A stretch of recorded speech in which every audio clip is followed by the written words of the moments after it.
Welcome to In a World with Real Media. I'm your host, Brad Burrow. In this podcast, we'll dive into the lives of the most successful people in business. We'll learn how they overcame adversity, took advantage of opportunities, and learned from their experiences. Learn from our experts, get inspired, then go live your story. It's In a World with Real Media.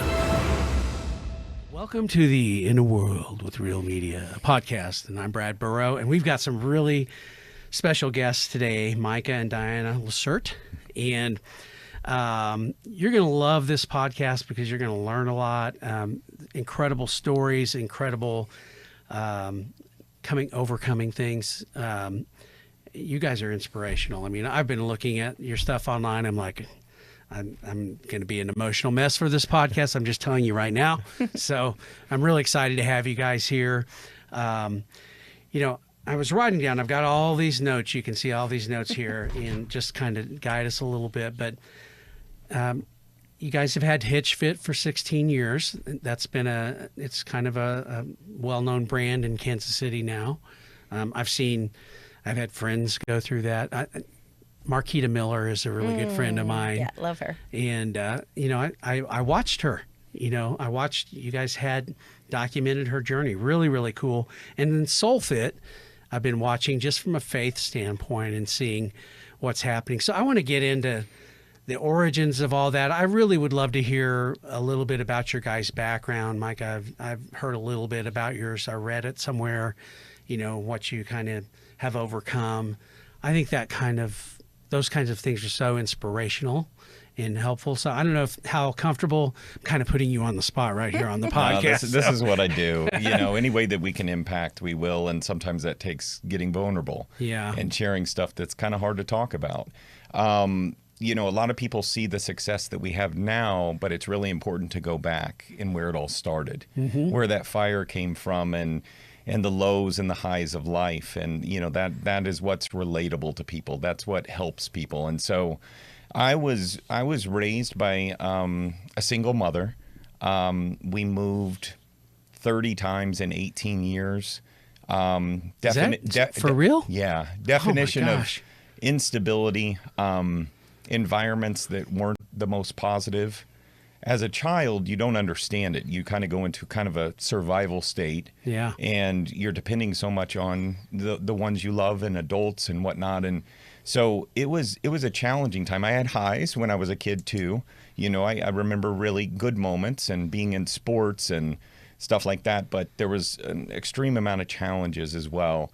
And seeing such abuse from alcoholic stepfathers to stepfathers that tried to commit suicide to, as a child, it's so hard to process those things. And so it kind of left me, into my teenage years, really struggling about what direction I was supposed to take and how to even get to a place that was safe.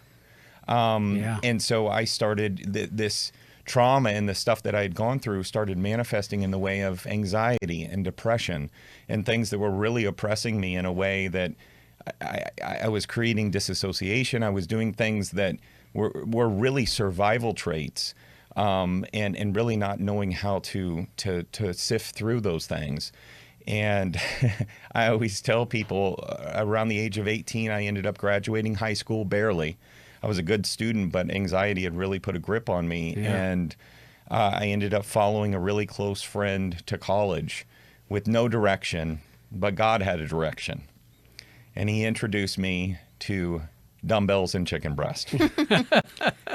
It's funny. There's the title of a book right there. There's at the time, I had no idea how impacting those two things would be. Not only from a physical standpoint, I was 138 pounds at 6 foot tall.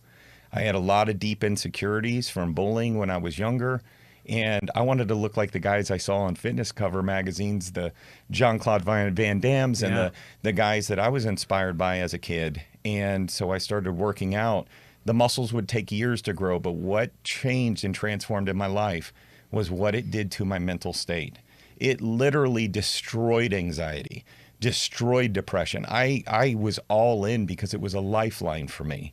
And all these years later, we were just, we're going through really understanding trauma and how to heal that. We end up finding from a scientific neurological standpoint of how important workout is for mental issues, but also chicken breast and protein and the science. nutrition side. It literally is science It's now. science. So it's been really fascinating. That ended up inspiring into, me transforming my own life and then having the deep passion to help others go through their own healing journeys. And, that fast forward, then I ended up getting another lifeline in the form of my beautiful wife, and was able to turn my heart back to the Lord, Hitch fit, soul fit, and really being able to wake up every day with purpose and drive to help other people.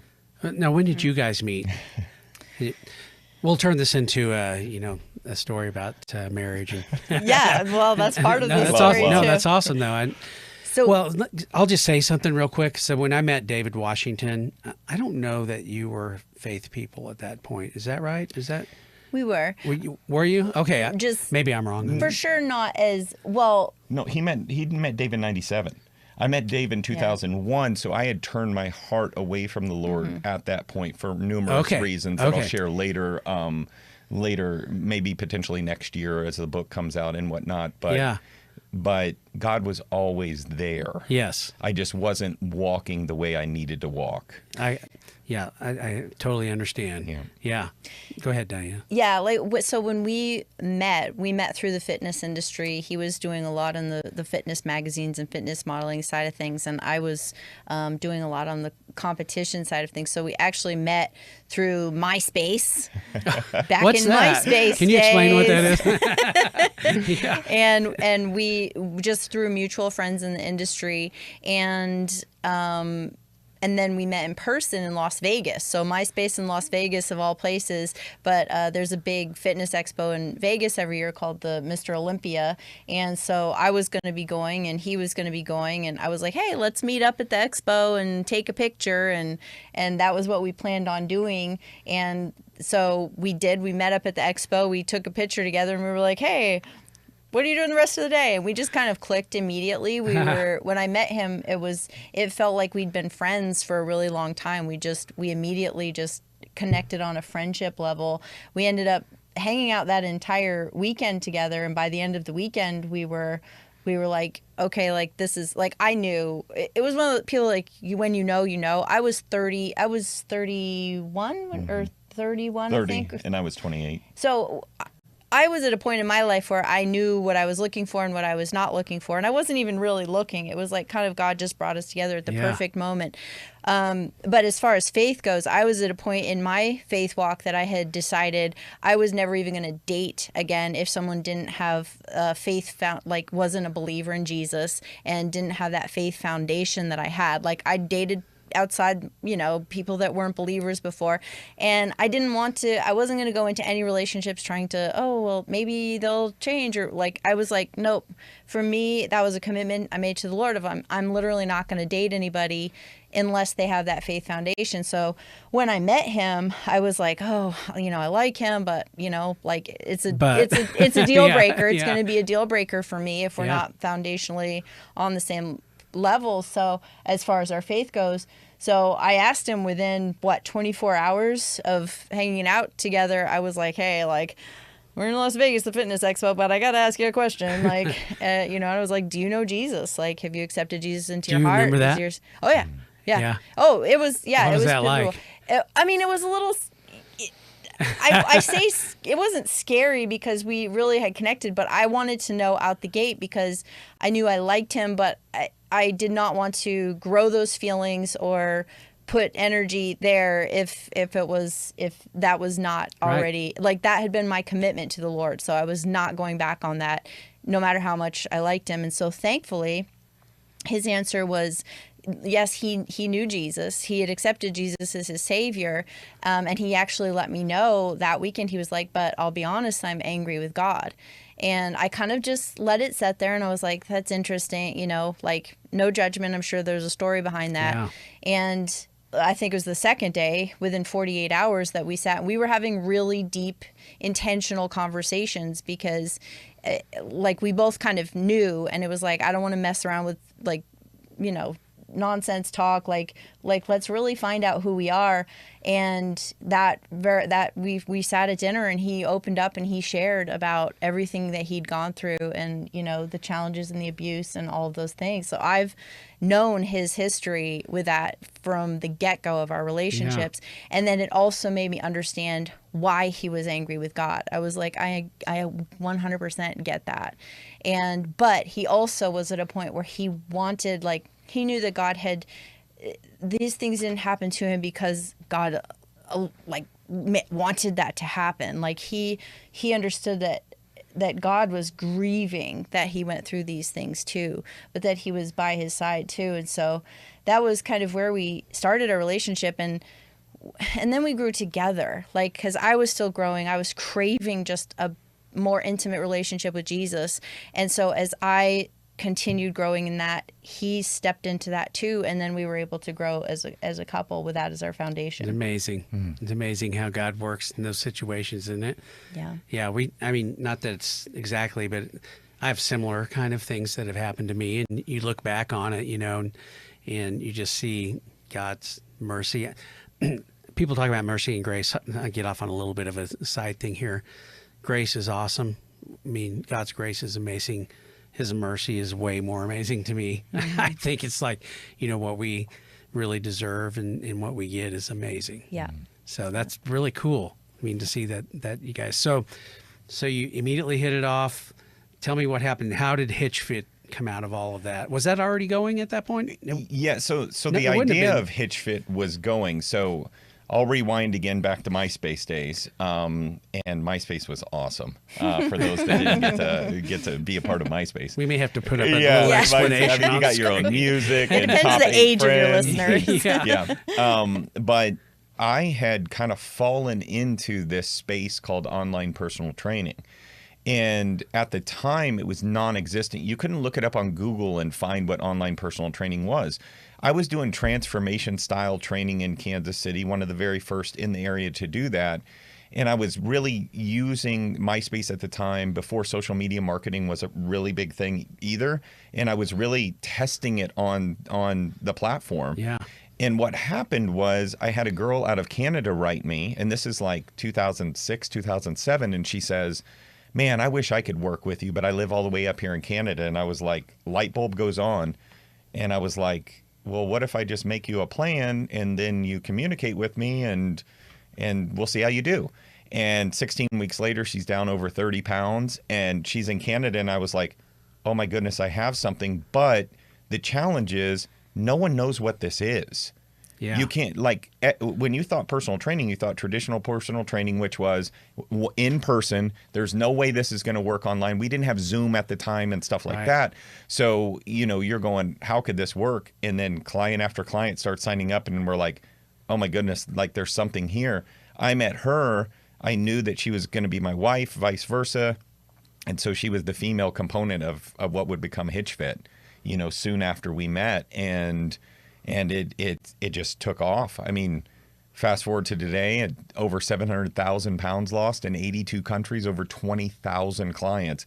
And we started this tiny little concept in this tiny business in an attic with nothing. Yeah, amazing. You know, the ultimate entrepreneur story. Yep. Right there. We wanted to wake up and help people. Yeah. So that was one of the things that I wrote down. Why helping people? You know, I think people that have been through traumatic things and, you know, when you get delivered from something like that, you know, assuming that that's the case, you do want to help other people. It's like a natural, especially as a faith person, a Christian, you want to help other people. Is that kind of where that all came from? Yeah, as I had to step through the challenge of going back and going through the processes of healing, I started realizing that I was getting a lot of joy out of helping other people, but the deeper I got into my own healing and the more restoration and renewal that I was getting, I started realizing that God gives us this amazing anointing you look at such a tragic situation that many of us have gone through in our lives, whatever that may be, and you can use that for an extremely powerful purpose in your voice because you're now relatable and you know what that person went through. You know what it feels like to not want to live. You know what it feels like to have the oppression of depression and not know how you're going to make it. So being able to open up yourself is almost a superpower, and using that microphone to help somebody go on that journey to healing and potentially restore them and bring their soul to Christ. What do you have any thoughts on that, Diana?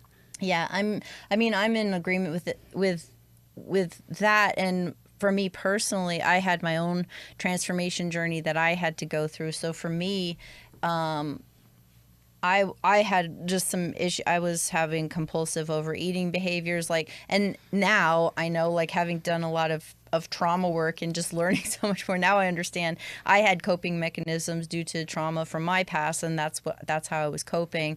But when I stepped into competing and I set these big goals for myself, I had such a mindset shift and a lifestyle shift that allowed me to not only take control over my behaviors and my lifestyle habits, but it allowed me to step into all of these bigger dreams and goals that I wanted. So I know what it feels like to be on this one side of feeling out of control with your eating habits and doing really unhealthy things to your body and waking up feeling just really lethargic and sick every day. And I also know what it feels like to take good care of your body and good care of your mind and this gift that we've been given, and wake up and be able to do the things that you want to do and fulfill that purpose. So for me, it was like, I so badly want people to experience what that's like. Yeah. I know what it feels like on both sides, and I want people to know what it feels like to wake up healthy and to just be able to live that life and live with purpose and be able to fulfill the purposes that you've been born for without having the complications of disease and illness, which so much is preventable just with our lifestyle choices. So for me, that's probably where the deep passion is. I've gone through it, and I want people to experience that too. Yeah, that's amazing. One of the questions that I had written down, weight gain, is weight gain more psychological or science? And I suspect that it's psychological. I mean, like you're talking about, sugar, I feel like sugar owns me. It's like, Brad, what are you doing? Come over here. But Yeah. If you look back, even the trauma, things like that, that's got to be, maybe I'm wrong. Tell me if I'm wrong, but it feels like that's a big thing that maybe you guys have to drill down past just the physical side of it, but get into peeling that onion and what really is happening. Yeah, and it's actually fascinating. There's things I know now that I wish I'd known it 15, 16 years ago, because I think it would have equipped us to help people on just even deeper levels. Because a lot of, I thought everybody was going to be like me. When I set my mind to it and made those mindset shifts, I was locked in, and I've never gone back.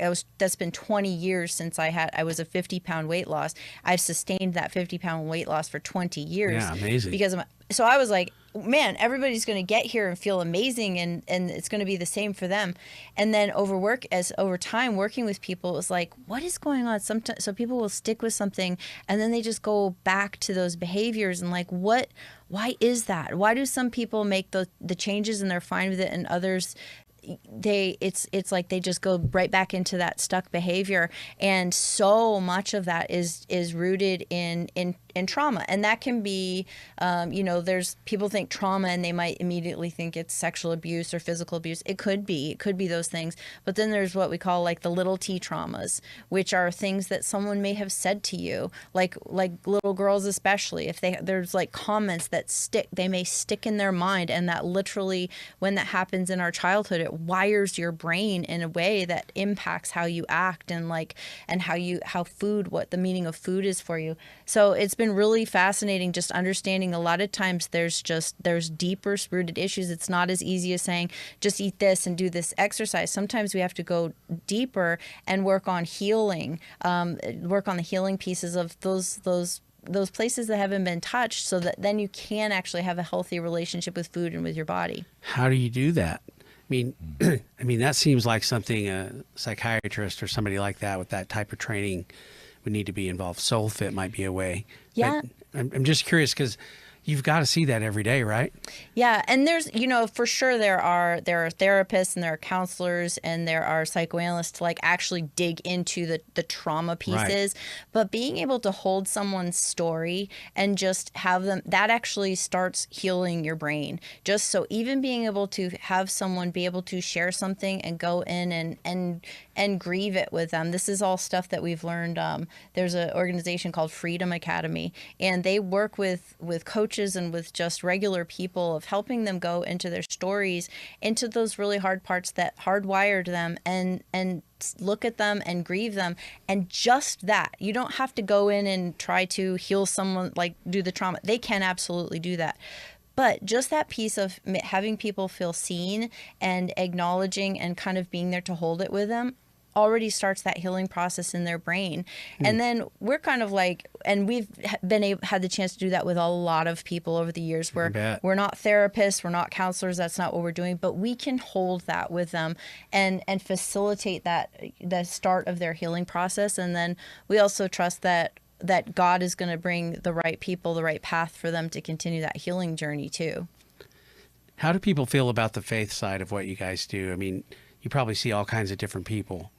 Do you, I mean, and you guys are really, which I love about you, you're outspoken about your faith. Are they good with that? Well, I mean, I think we do it in a way that it should be done. And like, I think there's pushing faith onto someone. Right. And then living faith. Living faith, there's respect in that, in a way where it's like, even if someone doesn't agree with the way that we live and the way that we believe, we still love them all the same. Yeah. Like Christ did, right? Like there's truth, there's all of that, but there's like, if Jesus is our mentor and that's who we follow in his path, then that's who we need to replicate. Yeah. Right? And that comes with a loving heart and looking into each individual's eyes and know that Christ loves them. And we don't know what they went through at this particular point, if there's church hurt, if they just have completely separate beliefs. But regardless of who's in front of me, they're going to know that I love them and care about them. Yeah. And that's powerful. Yeah, that's awesome. That's awesome. You think people that are coming in, I would imagine like people that are struggling with weight gain and things like that and trauma and all that stuff, just the fact that somebody cares about them changes the way they look at everything. Yeah, and it's actually beautiful because people come to us of all different belief systems, all different walks of life, and like our mission with Hitch Fit and with Soul Fit is like, come on in, like we're gonna love on you no matter where you're at, and we'll be bold because I have to be authentic to who I am. Like if I'm trying to hide my faith, then I'm being inauthentic to who I am and why I am the way that I am. And so we've had the opportunity to just pour into a lot of people regardless of what their belief system is. And one of our coaches, Carrie Garcia, she said something that I loved, and she said, "You don't have to believe how I believe to belong." And I was like, yep, like we 100%, and that's with Hitch Fit, that's with Soul Fit. It's like we'll always lead with our faith and let people know where we're at, and let them just know that the reason behind we do is because we love Jesus. Like that's a big thing, but we will love on you no matter what. It's kind of unheard of in today's society, a little bit, that attitude. Like we don't care what you believe, we just want you to belong. Mm-hmm. That's kind of the opposite of what feels like it. Yeah. Well, what we're hearing. That's true. But I think that's awesome. That helps people heal. I think when they know that they can be seen and accepted exactly where they're at and loved on, that literally starts healing for people. Yeah. Amazing. So one of the things I wanted to ask you guys about, and I don't want to get into politics, but I'm really interested in RFK and what he's Junior and what he's, let's get healthy, make America healthy again. And he's talking a lot about our food system. And I'll give you an example. You guys know of this already probably, but my oldest son's 30 years old. Him and his wife got married 2 years ago. Their trip, for getting married was to Italy. Okay. And I'm jealous of them for that, but they went over there, they drank wine, didn't have any, like if you drink wine here, sometimes you get headaches and stuff didn't have any of that. They ate bread, they ate pasta, all those things that did not impact them, like from being tired. And our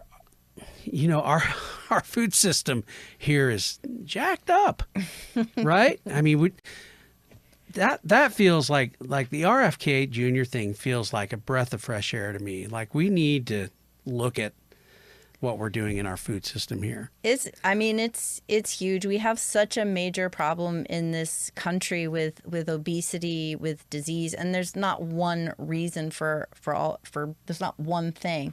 But yeah, our food systems and what people are putting into their bodies, not just how it is impacting their physical body with disease, but how it impacts their mental health too.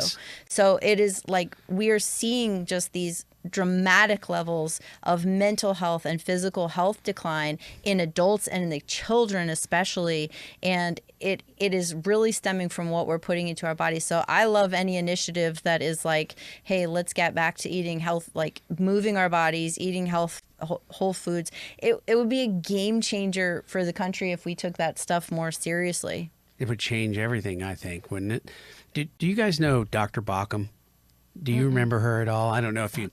It's kind of she was a 25 under 20 or top 25 women in mean business. Okay. Weren't you part of that, Diana? Yeah. Mm-hmm. So she's a doctor that hormone therapy and things like that, but really went against the system when it comes to healthcare, and she believes that we're being made sick purposely so that we need pharmacies and things like that. But if you think about it, I mean, the things that we eat, gluten and all the different things that really impact our body in a negative way. Didn't mean for this podcast to turn into this, guys, by the way. But you guys are experts on this. I mean, what do we eat? I mean, chicken. The thing about it is, and we're in full agreement of everything that you're saying when it comes to the foods, and regardless of who gets into leadership, regardless of where you are politically. Yeah, I didn't mean to go down that path.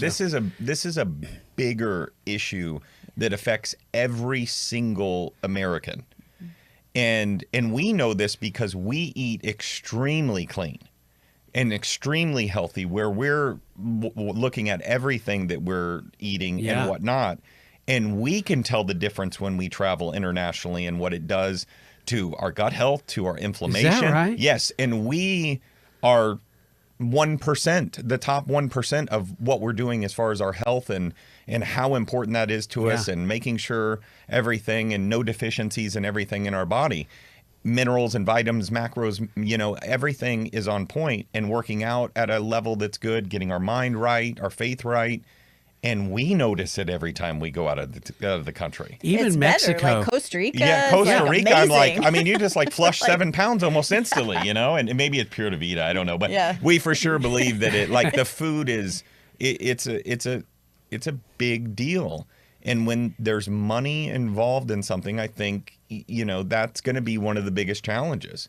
If there's money lost. So we got to get leadership. We got to get laws in place that pull some of this garbage out so that we can get, as a country, you don't have to turn into top fitness model bodybuilders. That's not what I'm saying. I'm saying longevity and fullness of life by fueling the body properly. Yeah, and I just want to add on, like you're talking about the pharmaceuticals, and I don't like to go too far down like conspiracy theory holes. Right. I know. But at the same, but I do believe, because there's such a monetary value to sick people, you're going to make more money on your pharmaceuticals if you have a sick population, and so I do think that there is something to that, because it's like pushing unhealthy foods, pushing just quick fixes. Everything is get a pill, and I'm like, okay, so but then you're in bondage, because I think when you are having to rely on a pill or whatever, and you can't rely on your own body and systems to function, you're in bondage to it. Because what happens when you can't get that pill now? You're going to do anything to you're kind of trapped. And so and obviously there's some people that need certain medications, but honestly, it's like nearly 90% of the medical issues that we're facing, lifestyle behaviors would cure like 90% of the disease that we're dealing with. But it is a huge moneymaker. I mean, even with the weight loss stuff, it's like, let's get everybody on shots and let's do this for everybody. And not saying that there's not a percentage of people that's going to be helpful for them to get over a barrier, but the amount of people that are using these things just to try to lose weight quickly and all of the like, it just gets me on a rampage because I'm like, sorry, the muscle loss, and then yeah. when you don't take that anymore, what do you think is going to happen after that? So I'm a huge component as a woman who's 47 and not on any medications. I'm a huge proponent of like, take care of your body so that you're not in bondage to anything, and you can take care of this thing without having to rely on a system to provide a pill or a medication for you. Again, there are some people that are going to need certain things. You know, there's we did a video for a group called Fathers Club here in town, and they go in and, you know, they are fathers for a lot of the kids in high schools and stuff, and, you know, have father figures and stuff like that. But they figured out part of what they need to do is really minister to the fathers more so than the kids. And fathers are committing suicide. They're, you know, having all these problems, and they're finding out now, like, blood pressure medicine can really impact you in a negative way. It can make you have psychological problems, all these things. I mean, we don't know all the things from the medicines that, you know, you have to take because you've got high blood pressure or, you know, high blood sugar, whatever it might be. And I just think that there's a big awakening coming that where people are going to really understand that there's a different way. And you guys kind of represent that. You know, what I love about you guys is that, okay, obviously Hitch Fit is one thing, but Soul Fit is, I mean, there's there's two different aspects of getting healthy there, right? So talk about that. Wasn't that a good transition, man? You'd think that was really that was good. And you know, I'm glaring over at this video, and it just bringing back a lot of emotion. Maybe talk through that a little bit. I know, you know, we have multiple types of retreats. So what you're seeing there, beautiful location in Mexico. We take these people international and find a just fantastic resort that they can just unwind, and really we create safe spaces that people can open up, share some of their wounds while we hold that, and then we lift these people up to a level that they may have never experienced in their life. They leave with a community and love, and again, regardless of what walk of life you are, you know, and that is, I think, the power in it, and what makes it one of one. Is I've never seen a retreat done that way, because we didn't replicate something else. We allowed God to come in and do what God does, and it's infused this fitness that we have a passion for, and health, and then the faith aspect of it, of being able to go through healing and understanding trauma work and that sort of aspect of things, and then this community and fun, and then the other word that comes to mind is fortitude. And how fortitude is such a, you know, we all have gone through challenges in our lives. And when you go through that healing process, you build that fortitude and that strength. So you may be amongst a group of 30 to 50 people, and these people start opening up, and another opens up, and another opens up, and it dominoes in a way where these people are like connected for life now. Yeah. And it's so powerful. And we have an amazing community, an amazing inner circle of people. But what we realize is there's a lot of people who come to the retreats, and a lot of people that may be watching this that don't have anyone. You know, they go, I don't have anyone that loves me. I don't have anyone that lifts me up. Everyone in my life is bringing me down, and it's all negative. That's not what you get here. There is a standard. There is a commitment to lifting people and loving people in a way that maybe they've never felt before. So what does a typical retreat look like? That's, you know, I just want to, like, what would you expect? Nobody that knows anything about it. We show up, you know, we have We have a mixer. We get to know everybody. I'm making it up as we go, obviously. But, what does that look like? Well, it depends, because we have the Mexico retreats and then we have adventure retreats. So they're very different experiences. Our Mexico retreat is our bigger one. We'll take up to 50 people on that one. That's kind of, we cap it at that, because we've just learned that that's kind of a sweet spot for everybody being able to feel seen. Our number one thing is Soul 50? Fit. About 50. Okay, And then we bring other mentors in, so that we do a Okay. lot of stuff leading into. We do group Zooms so that they can meet each other, because our thing is, like, we want to start building community as soon as we can. I don't want it ever to be someone is walking into a retreat and they feel like they don't know anybody. And so we always create environments where when they come in, it's like, like you feel like you're meeting new friends. And because we get combination of, our last Mexico retreat was beautiful, but we had 50% of the people were singles coming in, and then we had 50% were couples. And when they met on the first day, like they were just so excited to see each other, because we'd already created these connection opportunities for them. And what I like to say is no matter which type of retreat it is, it's a place where love thrives and wounds are healed. That's kind of become the thing that, like, that's what each of them is about. So yeah, Mexico, we're in a beautiful resort that's all inclusive. We're on the beach. I think I just saw a video of that on LinkedIn, maybe. Yeah. This one last year was, and the one for next year is a resort amazing. called, it's gorgeous.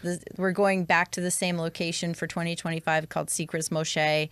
And it's spectacular. I mean, but the whole point is just building community. And so we create these experiences. That retreat, we have what we call our transformation celebration. And so we actually rent out the theater, and it's not about just weight loss. I have people be a part of it, and they get to walk the stage. They share whatever represents their before, but it's a celebration of all different types of transformation. That may be from addiction, that may be from abusive relationships, that may be just through really hard stuff that they've gone through, and they get a chance to be celebrated for where they're at now and what they've come through. And some of them were weight loss, and some of them had nothing to do with weight loss, but it was just a celebration of how far they'd come. And when you bring people together and they get to celebrate each other in that way, it was just so, I mean, the resort staff was like crying watching this, and they just feel like they know one another.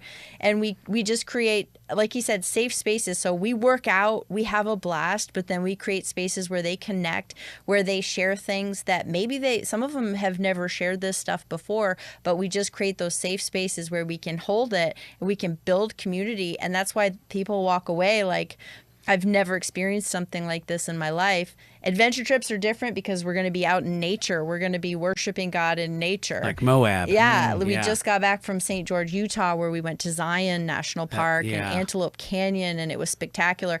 Those are smaller groups, and we get vans, and we literally, like, Micah drives one. Because we're like, it's basically like you're coming on vacation with us. And we're mom and dad. And I'm telling you, it just turns into the most beautiful thing, how they connect with each other and people coming in, and they feel like family when they've left. And we do the same thing. Yeah, we're hiking, but then we create those safe spaces. And like you said, we don't call them Christian retreats. That's not what they are. We lead with our faith, but we have people joining us that, again, they don't believe exactly how we believe, but they want to come to a place where they're loved on and they're poured into, and that changes people's hearts. So we're super excited. God shows up. I make a plan because I'm the planner.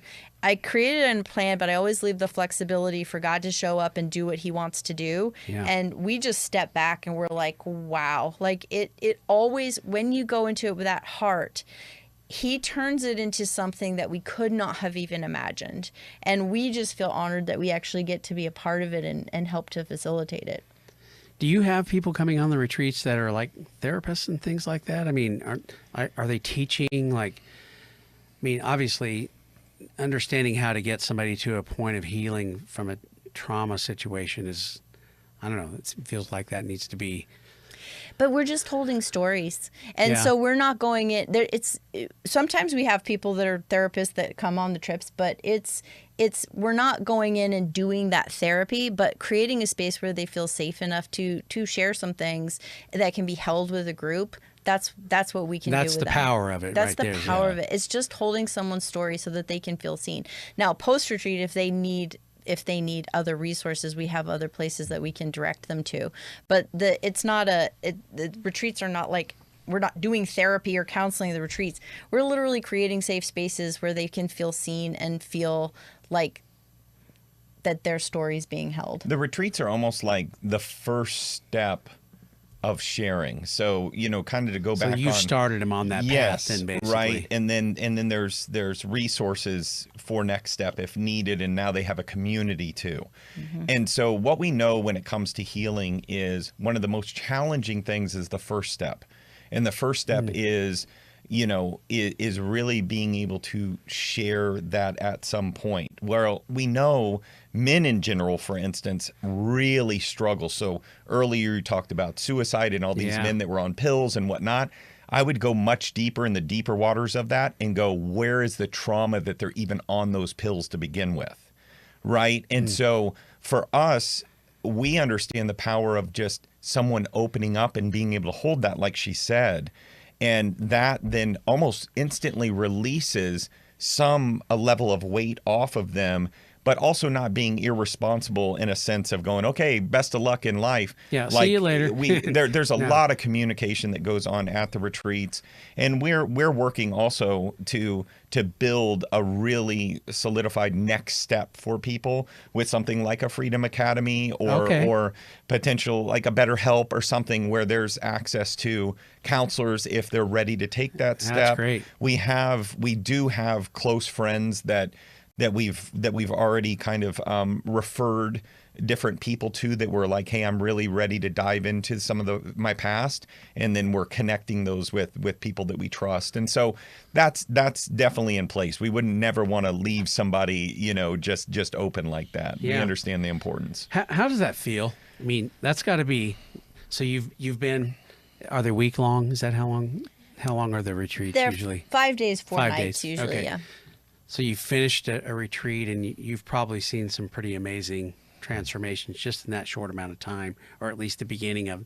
That's got to be a pretty good feeling.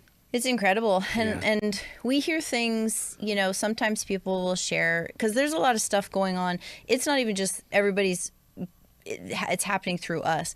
Like we have a community, they are connecting with each other, and so there'll be people that they didn't even necessarily share with us, but they connected with someone on the trip that then they were able to share with them. And we have people that come repeatedly. They're really just strong parts of our community that don't want to miss anything, and we can rely on them. They're like, come on in, we're gonna love on you.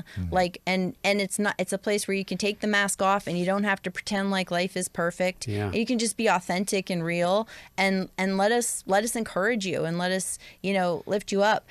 But we find out so many things post retreat when people will write to us, and we've had letters of people letting us know that pre retreat they were considering taking their lives, and that lifted from them at like a moment when they heard someone else sharing, and that was lifted from them. We've had people recommit to their marriages. We've had just people feeling like, okay, I feel like I can share something, just something that I've gone through for the first time, and not going into detail, but just having the courage to say, hey, like that happened to me too, and then being able to start doing the work that they need to do. We've had and we just sit there in tears. We're just like, this is amazing. And so it's just a blessing for us, and it makes us crave it more and just want to have that level of impact. But we also know that the only way we have that impact is if the presence of the Lord is there. So we are always humbly and with lots and lots of intention inviting the presence there, because that's the reason the transformation happens. We just get to create the space, and then when the presence of the Lord shows up, that's the power. When you look back, like, you can look back at your life and see that you've gone through certain things, and there's purpose in it. But at the time, you really don't know that there's purpose in it, right? I mean, when you're going through something, it's like, what is happening? But you look back and see Hitch Fit, and even the way you guys met, your life before meeting each other, all leading up to Soul Fit. You can kind of see God orchestrating things, and maybe you guys have been prepared exactly for that. Do you think that's true? I'm a firm believer. I've seen too much to not believe. It would be harder for me not to believe and not accept what I've seen and witnessed and healed through, to know that God's timing and how he did everything instrumental with every step of, when you're going through it, you don't understand it. It just feels Right. like a heavy storm that's hitting you from every direction. And then you get through to the other side and understand that there's growth in that. There's healing. There's a lot of stuff that goes on. And then all of a sudden, as my heart started getting renewed, my eyes started going back to the Lord, I started seeing blessings, and I started seeing clearly in a way where all of these dots started connecting, where it wasn't coincidence. Like everything had a purpose and a reason. I had to go through what I did, as challenging, as difficult as that was, to be in the position to be a voice to someone else that's going through it right now. Yeah, that's powerful. Not to get off in too much of a side thing here, but when my wife and I lost our child, and we that was a hard thing. We accepted Christ soon after that, but we immediately went into an infant loss group, so that the hospital wanted us to do that. So we did that, and we knew that our son was okay. We knew that where he was. There's a story of David and Bathsheba, and David loses his son, and they said, well, why? And he's okay after that. It's like he's fasting, trying to get God to save his life, but then he's okay. David, the son dies, but David is okay, and they thought he was going to kill himself or something. He said, well, I know that I'm going to be with him someday. I'm going to go to him. Well, that was the verse that Kevin Seitzer, shared with Tracy and I, and we knew. I knew in my heart that, okay, he's okay. I'm going to, now how do I get to be with him? And you think about those things in the experience, and Tracy and I looked at that. We went through these infant loss groups, and people were still like, they would drive by the cemetery and say, their hearts would break because my son is in that cemetery. And, this is the kind of things that they were going through. And we didn't have that because we knew that it was okay. So it's like we knew that God had allowed us to come through that situation to help other people that were going to go through that situation. I see the same thing with you guys. It's like it's like you go through some things in your life, but you know that, okay, I came out just fine, and I'm going to be able to help other people. And I love that that's what you guys are doing with SoulFit. Really cool. It's a beautiful thing. And, I always think about this story. If there's people out there right now that are really challenged in the stage of forgiveness, and have any walk of life with Christ or any faith at any point, to just remember that, like, he was beaten and crucified, and even in his last moments, he asked God to please forgive them. Yeah. And I'm thinking to myself, I'm like, man, I've gone through some stuff, but I haven't gone through stuff like that. Yeah. Right. Right. And that's a level, and even in that moment, he led with a good heart and forgiveness. And forgiveness is about allowing yourself to get free from control and bondage and that weight that is really pressing and holding you down. I just encourage people when they're ready to visualize that. It's a hard thing. It is. I don't know why it's so hard. It's hard. It really is. It hard. Sounds easy though, doesn't it? Yeah. It sounds like It's a lot easier to be angry, but it holds you back. Yeah, that's really, really true. So how does somebody get involved? With Hitch Fit and SoulFit, like, I don't know if you want to talk about either one of those. SoulFit, is it just do you have to apply, or how does that work?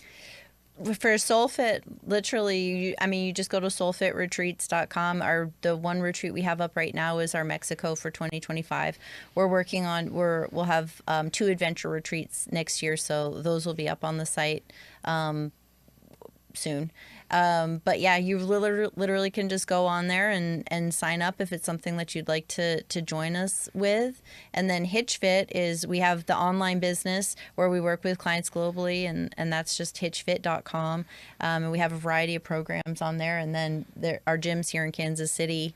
If people are local to Kansas City and want to come and join us there, they can go to the Hitch Fit Gym website and sign up for a consultation. Are you guys still involved with Hitch Fit on a day-to-day basis?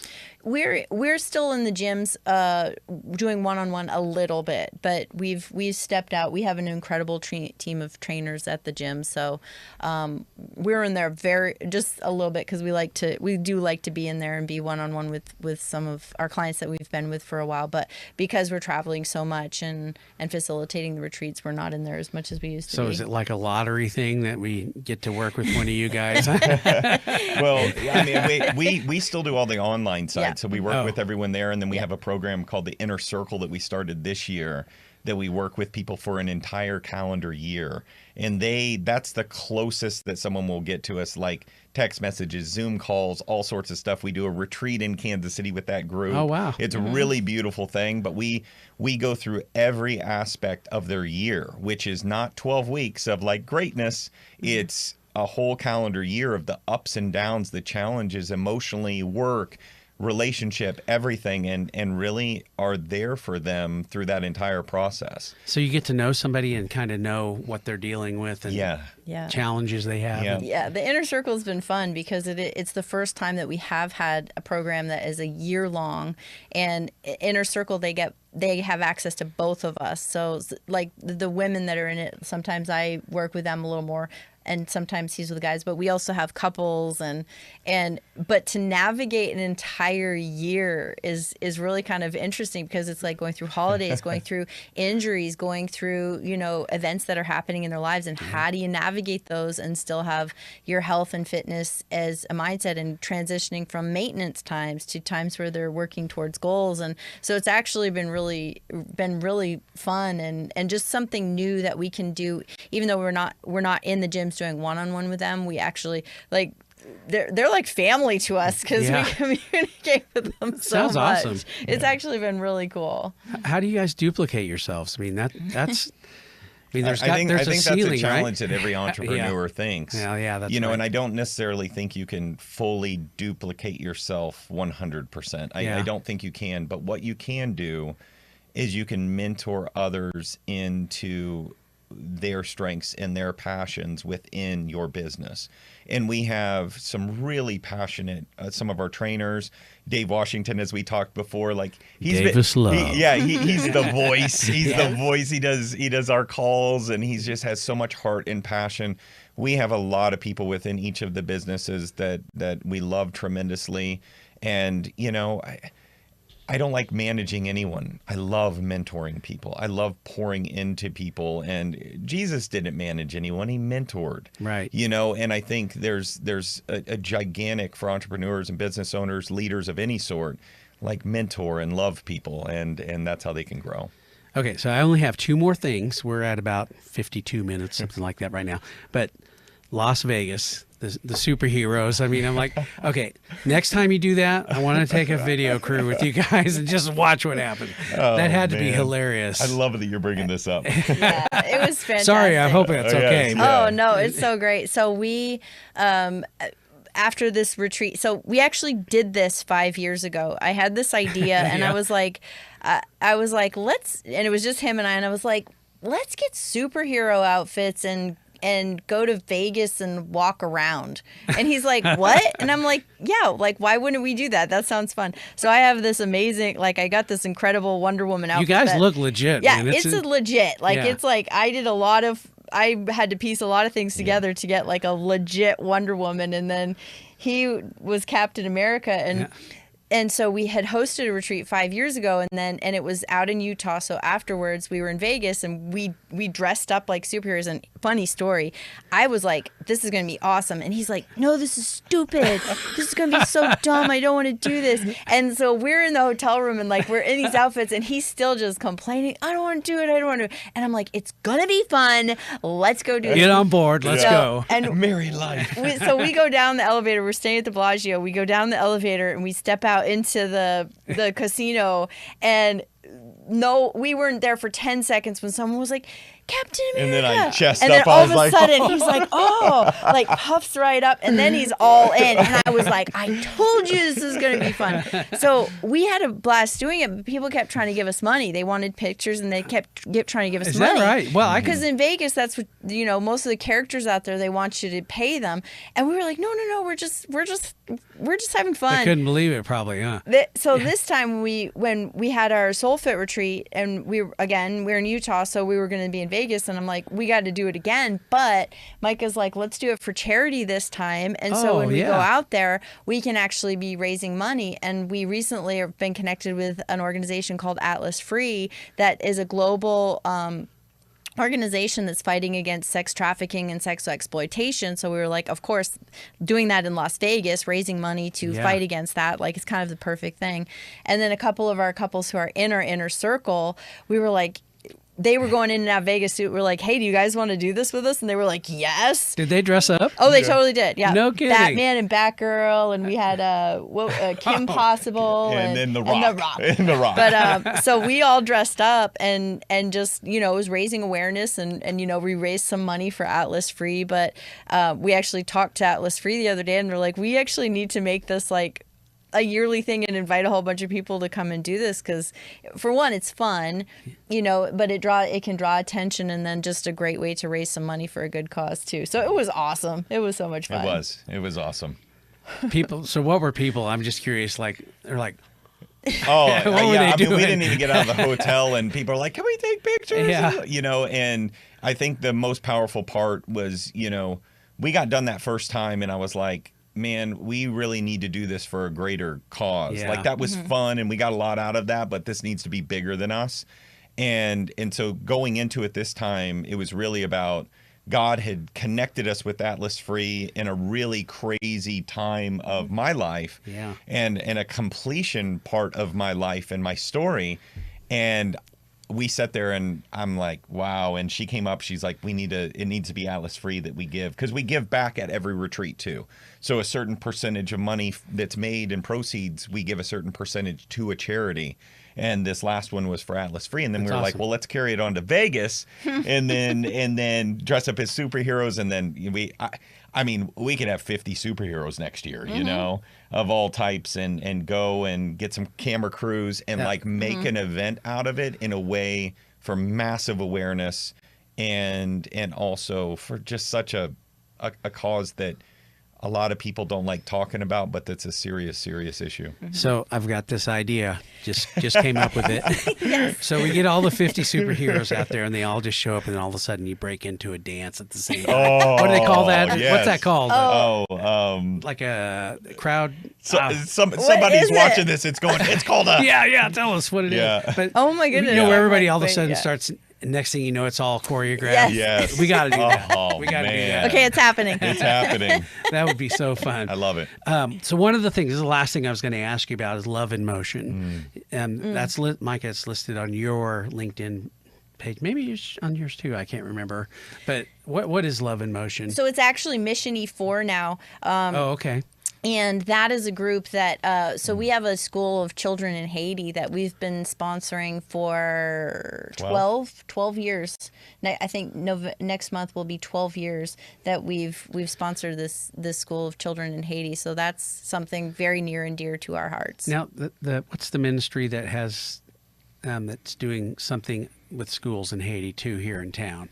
Oh, you have the Go Project. Go Project. Yeah. And we met with them at one point too. We actually went and checked out some of their, actually last time we were in Haiti, which we haven't been able to go because of all the gang it's issues crazy down there right now. Very bad right now. Yeah. But we did actually get to go check out some of the facilities of the Go Project when we were down there one time. They're doing great things too. And I'll tell you, she had been on a couple missionary trips, and God had called me to go, and I was a little hesitant for multiple reasons, and I ended up going, okay, the Lord's like, you got to go see your kids. So we have over 80 children. Is that right? Wow. That God had called into her heart to give back. And I got to just say this, like, God was very clear, even in the toughest of times of our business. Business owners know this. God is like, the oil will never run dry. Those children will be fed, and you will be fed too. And there was never a time that we couldn't give, every single month. And it's been one of the biggest blessings to us. But one of the best days of my life was seeing those children in person for the first time. Yeah. Because we get pictures of them and whatnot, and a lot of people, but these were real kids. Those pictures were those children, and being able to hug them and hold them and see joy with kids that have very little opportunity. Yeah. And so much faith and just joy, and we're flexing together. They're crawling all over us. They're like, and it was one of the most beautiful God moments that I've ever had in my life. Yeah. I went down there for a trip with the Go Project, and so we were shooting video, but we went to all over. I mean, we probably went to 10 different locations, driving up in the mountains and stuff, and the kids just, they love you. I mean, it's really amazing. It's a humbling experience, and you just want to sit there with them. Yeah. They're like all over you, and you're like, man, I think I'm getting way more out of this than they are. Yeah. Pretty cool. Well, and when they saw him, like, they don't see, like, the little boys were just like, like, their jaws just dropped. We have just pictures of him. He's got like 5 kids hanging from his arms. It was and then really they started special. replicating it, and it was, they started singing to us, and I lost it. I was just like, oh my gosh. And they were just like, thank you. And the whole school, and we're just like, man, like, God, you're so good. Like, So how could somebody help, like, if they're watching the podcast? Is there a place they can go, like, if they wanted to give? Yeah, missione4.org is their website. Is that a local thing? Is that? They're based in Massachusetts. Oh, okay. Yeah. Missione4.org? Yes. Okay. Yeah. And my family's from New England, so that's how we got connected with them. Okay. My family's up there. Well, awesome. Well, man, this has been awesome, guys. This is really, I didn't know how this was going to go, but I love it. Those are the best ones. Yeah. So the last thing I always have everybody do on our on our podcast, I don't know if you've seen any of them, but I have everybody, you have to do the movie voice. Okay. So you have to go, in a world of real media. Yes. So I don't know if you both want to try it. Here we go. In a world of real media. Brings soul-fit retreats and Brad to a new level. Whoa. Dude, that was good. I practiced that a lot because I'm around David Washington. Yeah, I'm like, David. And one time years ago, I met Ben Patrick Johnson, who was one of the movie guys. We were in Los Angeles. We'd go to his house, and he's down there in studio, and I'm like, oh my gosh, like that's the most insane thing I've ever seen. David Washington is how I started doing that too. I totally forgot all about that because he's a Brad man. Yeah. He's in a world, Brad man. Yeah, that's what he does. That's funny. You don't have to do it. Do it. Okay. Do it. Okay, I gotta make Dave proud. You got this. Okay. In a world where real media meets soul fit retreats, life will never be the same. Yes. She I don't had like know. a I'm villain not as voice. good. I don't know. Villain I'm more voice. villain. I don't know if that was good. I can work on it. Well, thank you guys so much. This is really good. I'm set for the rest of the day now. What a blessing. Thank you for the opportunity Oh, to man. be here with you and see this amazing setup and just the opportunity to speak into people. I will tell you, I'm sitting here thinking, how are we going to get on one of those retreats? I need to figure out. That sounds like a lot of fun. We'd love to have you. I think you Yeah. could pour into a lot of people and also get a lot in return. Yeah, it'd be awesome. Well, thank you everybody for joining us. This is the In a World with Real Media. Sorry, I say In a World with Real Media podcast. Be sure to subscribe, share this with your friends. There's a lot of great information in this podcast today. Really is. Go to look at the websites. Go give to the organizations we've talked about. We want you to do it all. Okay. We'll see you next time. This has been In a World with Real Media. Thanks for joining us, and be sure to subscribe on iTunes and follow Real Media on Facebook, Instagram, and LinkedIn so you never miss an episode.